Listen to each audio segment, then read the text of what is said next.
আজকে আমার বোনের বাসায় খুব সুস্বাদু খিচুড়ি রান্না করেছে আমার বোন, সেই সাথে রান্না করেছে এই রকম গরুর মাংস। যদিও আমি গরুর মাংস খাই না, বাট খুবই লোভনীয় গরুর মাংসটা, মানে না খেলে লস। আর সেই সাথে আছে এরকম খিচুড়ি, আর তার সাথে আছে এই রকম পেঁয়াজ ভর্তা। এই পেঁয়াজ ভর্তা খিচুড়ির সাথে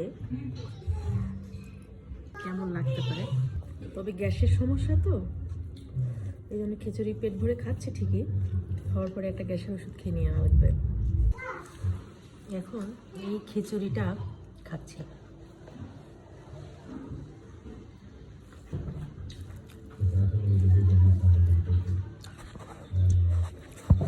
খিচুড়ি সবসময়ের জন্যই খুবই প্রিয়।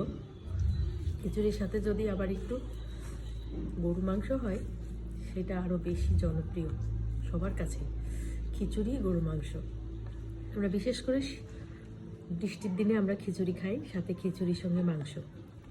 আজকে আমার বোন শখ করে রান্না করলো খিচুড়ি আর মাংস, সেই সাথে একটু পেঁয়াজ ভর্তা।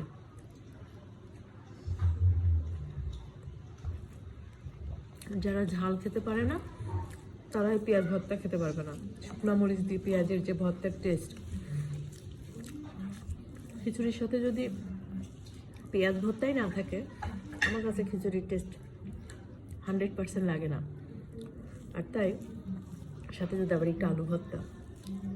যাই হোক, আজকের খাওয়াটা অনেক বেশি সুন্দর, খেলামও পেটটা ভরে। মিস করলাম আমার হাজব্যান্ডকে।